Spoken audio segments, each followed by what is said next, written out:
They almost won. The side that lost came within hours of a different outcome. The strongest navy in the history of the world almost met its match in a way nobody expected. Here is how close it really was. To understand how this happened, you have to look at a map of the Middle East. There is a tiny throat of water between Iran and the Arabian Peninsula. It is called the Strait of Hormuz. At its narrowest point, it is only 21 miles wide. But the actual shipping lanes where the big boats travel are much narrower. They are only 2 miles wide. Through this tiny gap passes 1/5 of all the oil used by the entire planet. If those 2 miles of water close, the world economy stops. Gas prices do not just go up, they explode. Global shipping insurance becomes impossible to buy. Factories on the other side of the world run out of power. This is why the United States Navy stays there. They are the guardians of the throat. They bring the most expensive and powerful machines ever, built by humans. Think of a modern aircraft carrier. It is a floating city of steel. It costs $13 billion to build. It carries 5,000 people and 90 of the most advanced fighter jets ever made. Around it are destroyers and cruisers. These ships use the Aegis combat system. It is like a digital god with 1,000 eyes. It can track hundreds of targets at once from hundreds of miles away. It is designed to stop Russian bombers and Chinese missiles. It is the peak of military technology. But in the Strait of Hormuz, all that technology starts to feel very heavy. The water is shallow. The space is tight. The enemy is not 1,000 miles away. The enemy is right there. Sometimes they are so close that the sailors on the deck of the carrier can see the expressions on their faces. Iran knows it cannot win a fair fight against the United States. It cannot build a better aircraft carrier. It cannot win a dogfight against an F-35. So they decided not to play that game. Instead of building one giant ship, they built thousands of tiny ones. Imagine a simple speedboat, the kind you might see someone using to go fishing on a lake. Now, imagine that boat has 2 massive engines on the back. It can go 60 miles per hour.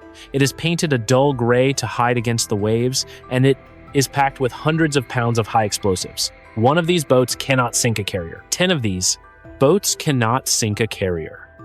But Iran does not have 10. They have thousands. They call this the swarm. The United States Navy calls it a saturation attack.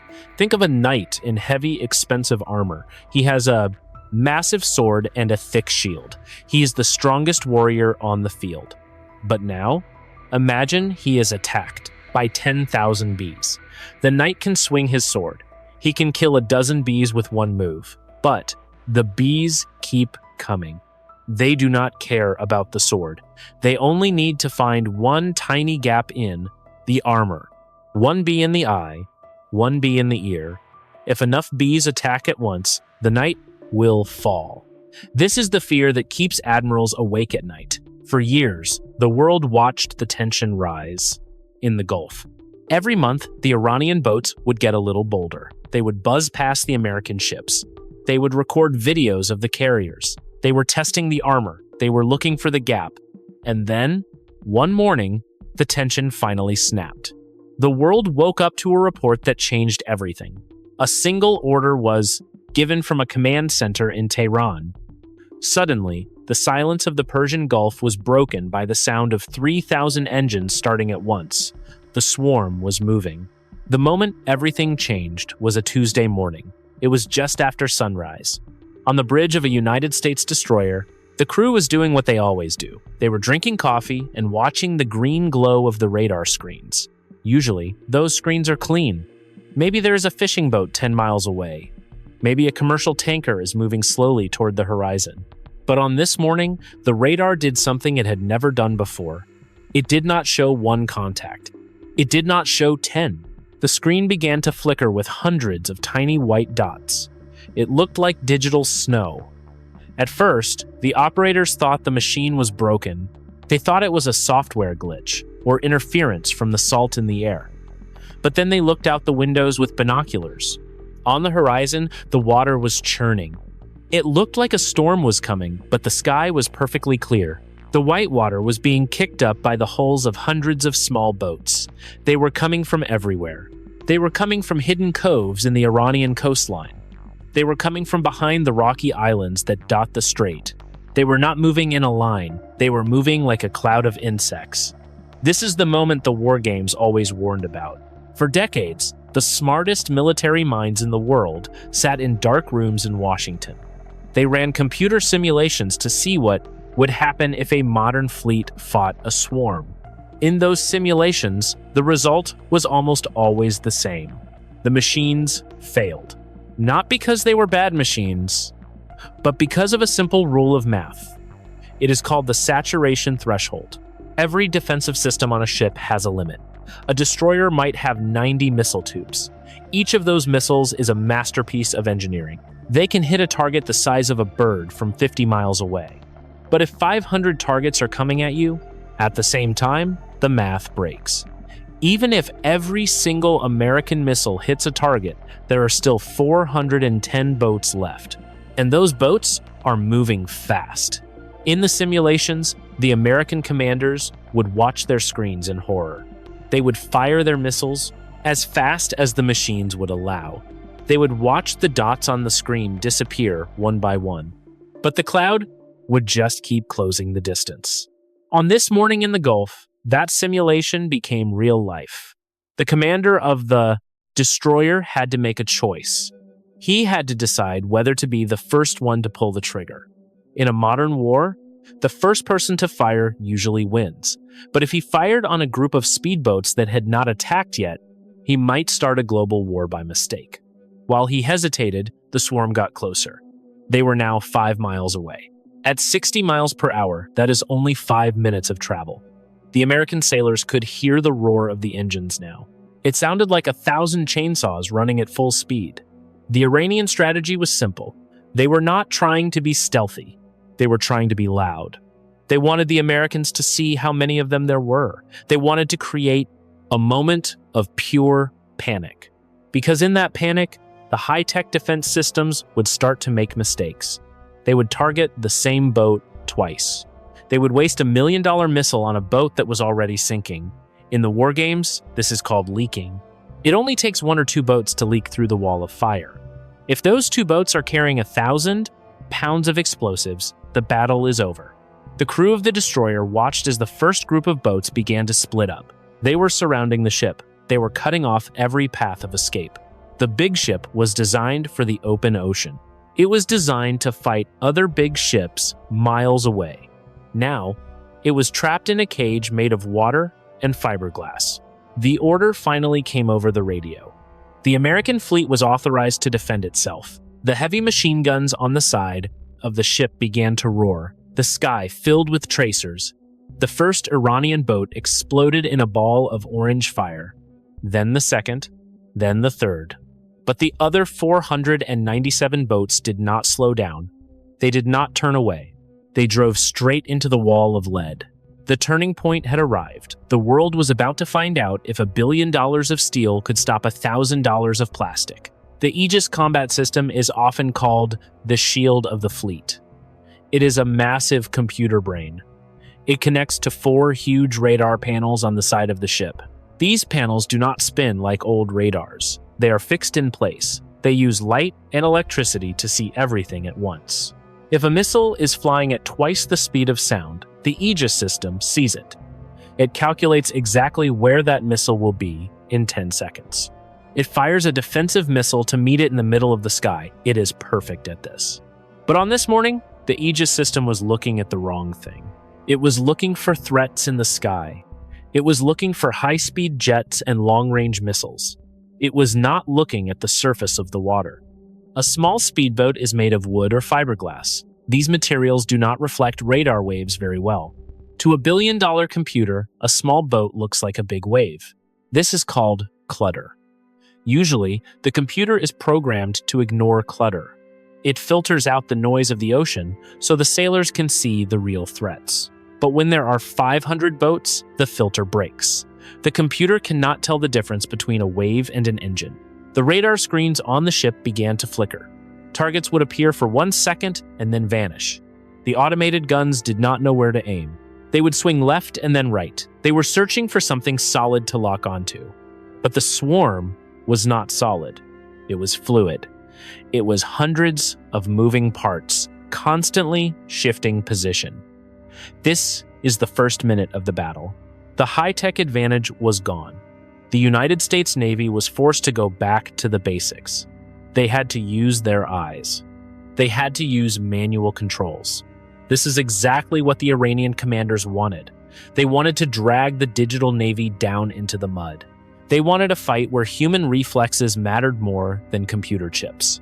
The captain of the destroyer looked at his magazine count. This is the number of missiles he has left in the ship. He realized he had a terrible problem. A single interceptor missile costs over $2 million. He was firing them at boats that cost less than a used car, and he was running out of them fast. In a conventional war, you save your missiles for the big threats. But when a boat packed with explosives is 1 mile away, every threat is a big threat. He gave the order to switch to the close-in weapons. These are the Phalanx guns. They look like little white domes with a long barrel. They can fire 4,500 rounds per minute. They create a wall of lead in the air. The sound is like a giant piece of canvas being ripped in half. One Phalanx gun started firing, then the second. The ocean around the ship turned into a graveyard of white spray and fire. Boats were being shredded. Wood and plastic were flying through the air. But for every boat that sank, 2 more took its place. They were coming from the blind spots. They were hiding in the wake of the larger ships. The sailors on the deck could smell the gasoline from the Iranian engines. They could hear the screaming of the attackers. This was no longer a naval engagement. This was a street fight on the water. And the biggest ship in the world was starting to feel very small. The problem was not just the number of boats. It was the radar horizon. Because the Earth is curved, a radar can only see so far along the surface of the water. If a boat is low to the water, it stays hidden until it is very close. By the time the American ships saw the swarm was already inside the inner defense ring. The big missiles were useless now. They were designed to hit things miles away. They could not turn fast enough to hit a boat that was only 500 yards from the hull. The sailors on the deck were now using machine guns. They were using shoulder-fired rockets. It was chaotic. It was loud. And it was terrifying. Every sailor knew that it only took one boat to get through. Just one boat hitting the side of the ship would be enough to kill dozens of people. It would be enough to start a fire that could sink the whole vessel. The American fleet began to pull back. They tried to move into deeper water where they had more room to turn, but the swarm followed them. They were like wolves chasing a wounded elk. The battle had only been going for 10 minutes, but the United States Navy was already running low on ammunition. They were winning the fight, but they were losing the war of numbers. The Iranian commanders in Tehran were watching the feed from the boats. They saw the American ships struggling. They saw the wall of fire, and then they gave the second order. The first group of boats was just a distraction. The real attack was about to begin. Most people think the goal of the swarm is to sink the giant aircraft carrier. They think the Iranian boats want the glory of taking down the biggest ship in the world. But the Iranian commanders are smarter than that. They know that an aircraft carrier is built to survive a hit. It has thick steel and dozens of separate rooms to stop water from filling the ship. It is a fortress on the water. But there are other ships in the fleet that do not have that protection. These are the supply ships. In military terms, this is called the logistics fleet. To the sailors, they are the gas stations and grocery stores of the ocean. Without these ships, the aircraft carrier is just a very expensive floating hotel.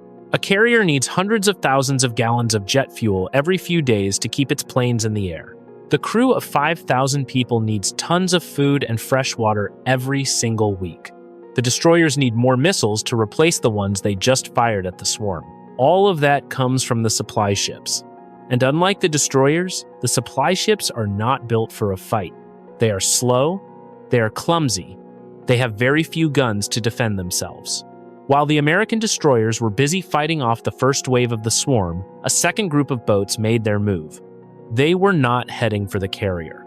They were heading for a ship called the United States Navy ship Alan Shepard.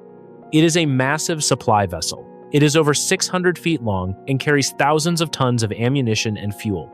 In the middle of the chaos, the Alan Shepard was like a slow-moving target in a shooting gallery. The Iranian boats did not attack it from the front. They stayed behind it, where the ship's few guns could not reach. 3 speedboats, each packed with 500 pounds of explosives, began their final run. The captain of the supply ship saw them coming on his monitor. He called for help over the radio, but the destroyers were miles away. They were surrounded by their own problems. This is the logistics kill. It is a simple but deadly idea. You do not have to kill the king if you can starve him to death. If the United States Navy loses its supply ships, the clock starts ticking. In a few days, the fighter jets will run out of fuel and stay on the deck. In a week, the crew will start to go hungry. The most powerful fleet in history would be forced to sail away simply because they ran out of gas. The first Iranian boat hit the back of the Alan Shepard. It did not sink the ship immediately, but it tore a hole in the hull that was 20 feet wide. Seawater began to mix with the jet fuel. The ship started to tilt to one side. Smoke began to fill the lower decks. A second boat hit the side of the ship, right where the ammunition was stored. The explosion was massive. It was louder than any of the gunfire from the battle. The fireball rose hundreds of feet into the air. On the bridge of the aircraft carrier, the admiral watched the explosion through his binoculars. He realized the trap had worked. The swarm had not come to win a battle. They had come to break the chain. The American fleet was now in a desperate position. They could still fight, but they were now on a timer. Every missile they fired was a missile they could not replace. Every gallon of fuel they burned was a gallon they could not get back. The swarm was still coming, and now the protectors were starting to run out of shields.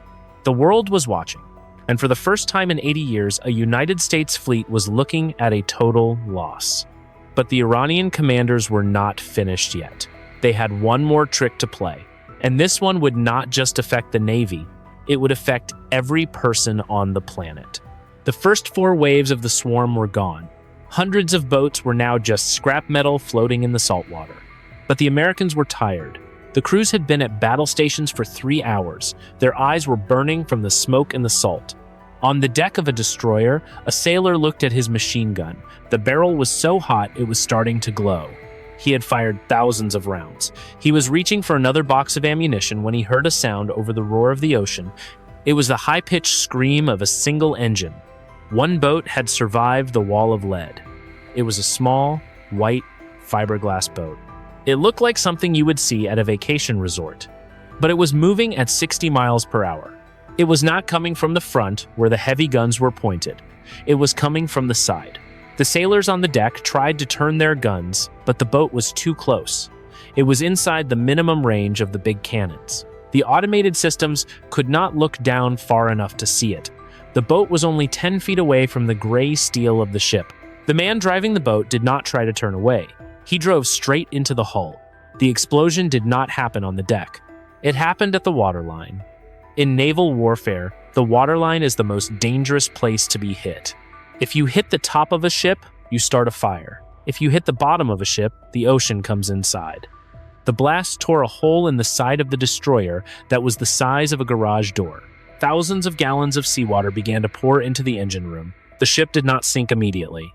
American ships are built with many different compartments.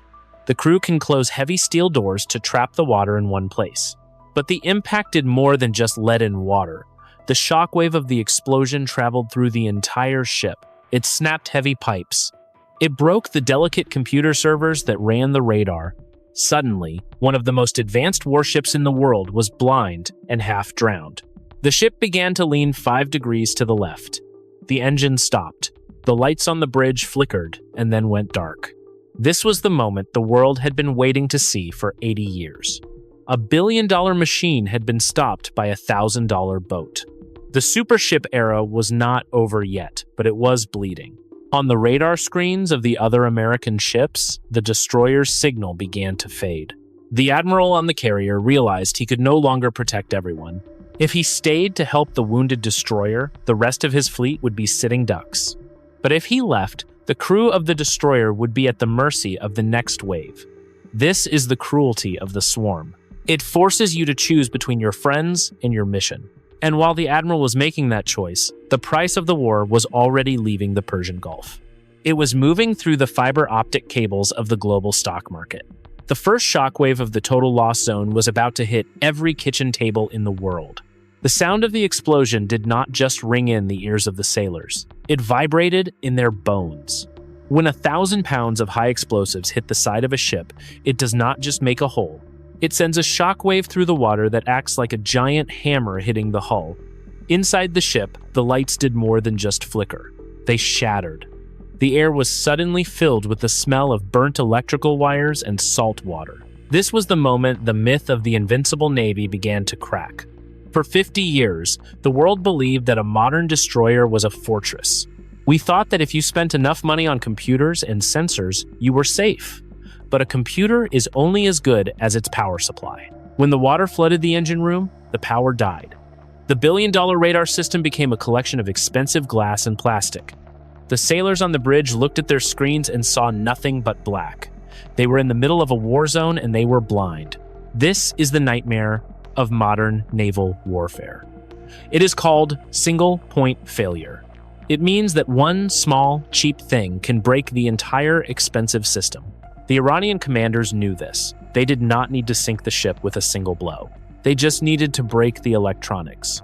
A ship that cannot see is a ship that cannot fight. Outside, the rest of the swarm saw the smoke. In nature, when one wolf bites a deer and draws blood, the rest of the pack gets faster. The same thing happened on the water. The boats that were hesitating suddenly surged forward. They saw that the giant could be hurt. The American admiral on the aircraft carrier had to make a decision in seconds. He had two choices. He could send his remaining destroyers to circle the wounded ship and protect the crew, but that would mean his most important ships were sitting still. In a swarm attack, if you stop moving, you die. His second choice was to leave the destroyer behind. He would have to tell 500 men and women that they were on their own. He would have to trust that their small guns and their bravery were enough to hold off the next 100 boats. This is the psychological toll of the swarm.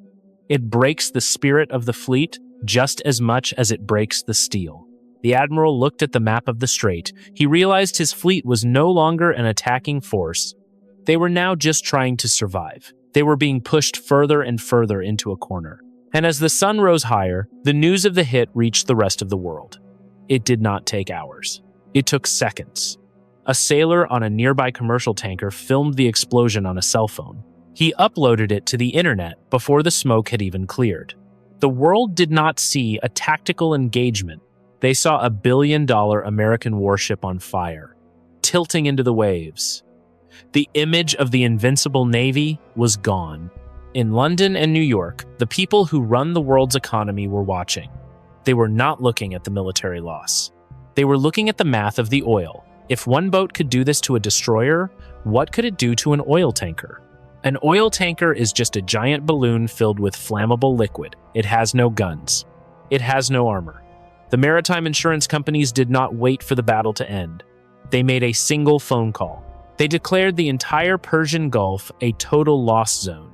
This meant that any ship entering the water was no longer insured. If it was hit, the owners would lose everything. In that one moment, global trade stopped. The ships that were already in the Gulf dropped their anchors. The ships that were coming toward the strait turned around. The Hormuz premium was no longer a theory. It was a reality that was about to change the price of everything on Earth, from the gas in your car to the food on your table. The swarm had not just hit a ship. It had hit the heart of the global system, and the American fleet was still trapped in the throat of the dragon. The admiral on the carrier was watching the clock. Every minute his fleet stayed in the strait, they were in danger. But every minute they spent moving out of the strait, they were losing the mission. This is the trap. If you leave, you have failed to keep the water open. If you stay, you are waiting for the next boat to find a gap in your armor. In the old days, the solution was simple. You would use your big guns to destroy the enemy ports. You would bomb their airfields. You would show them that the cost of attacking a United States ship was too high to pay. But this war was different. The boats were not coming from one big naval base. They were coming from hundreds of tiny villages along the coast. They were coming from places that looked like simple fishing docks. If the United States started bombing every village on the coast, the rest of the world would turn against them. The politics would be a disaster. It would look like a giant was crushing 1,000 ants, even if the giant was the one being bitten to death. So the Navy was stuck. They had the power to destroy a country, but they did not have the tools to stop a speedboat without starting a global catastrophe. While the leaders in Washington argued, the situation on the water got worse. The oil prices we talked about were not just a number on a screen anymore. People were lining up at gas stations in every major city. In some places, there was no gas at all. Food was not being delivered to stores because the trucks had no fuel to move. The public was scared. And when the public is scared, they want someone to blame. The pressure on the admiral became unbearable. He was told to fix it. But his billion-dollar ships were not built for this. They were built for a war that did not exist.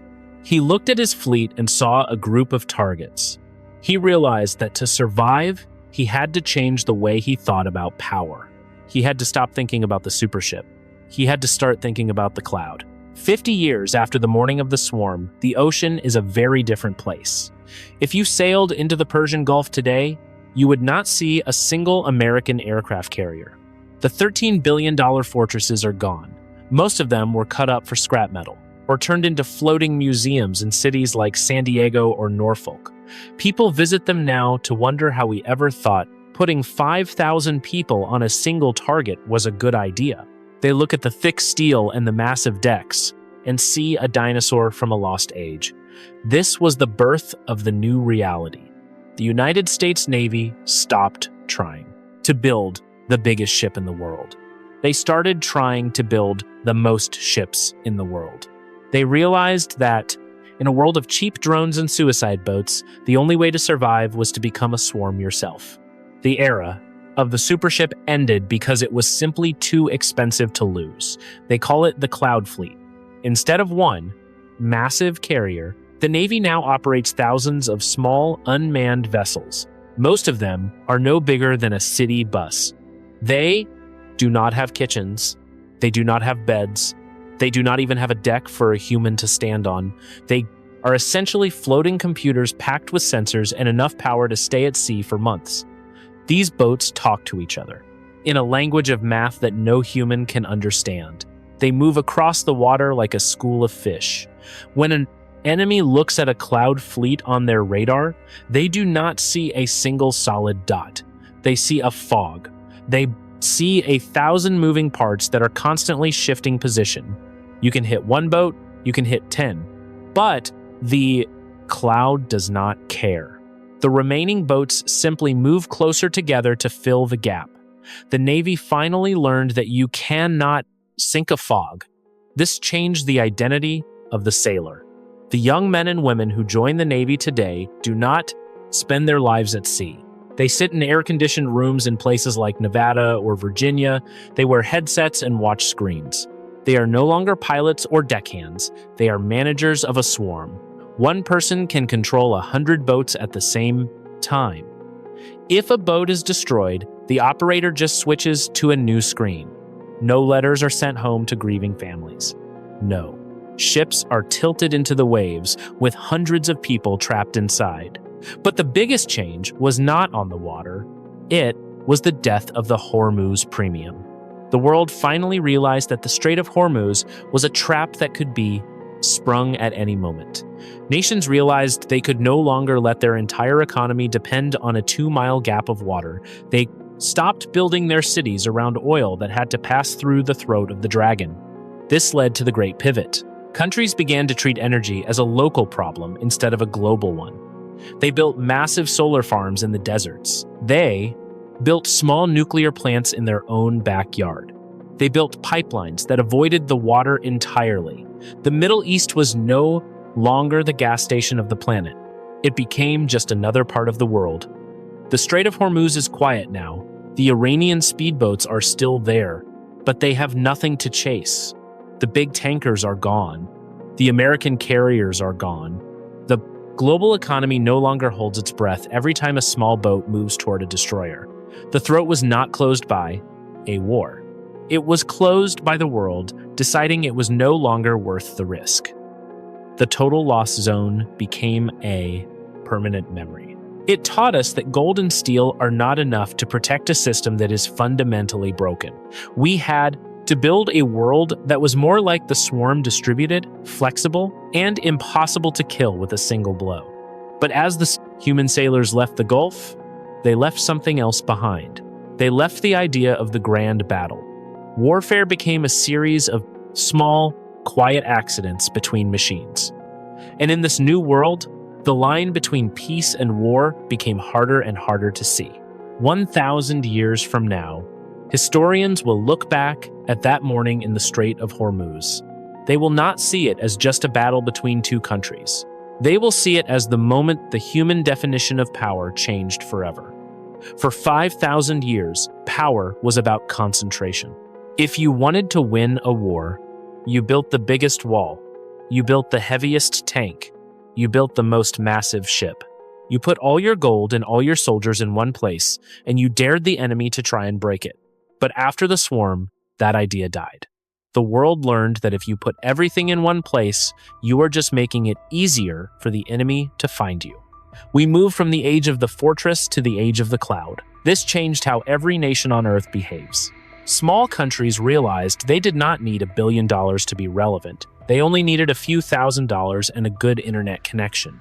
This made the world a much more dangerous place. But it also made it much harder for one single power to control everything. The great choke points of the world lost their grip on our lives. The Strait of Hormuz, the Suez Canal, and the South China Sea became less important. We stopped shipping everything across the ocean because the ocean became too unpredictable. The world became a series of local islands instead of one giant, fragile web. We started making our own energy. We started growing our own food closer to home. The Swarm did not just break a ship. It broke the idea that we all have to depend on a few miles of water for our survival. In a strange way, the morning of the attack made the world more resilient. We learned that to survive, we had to be like the water itself.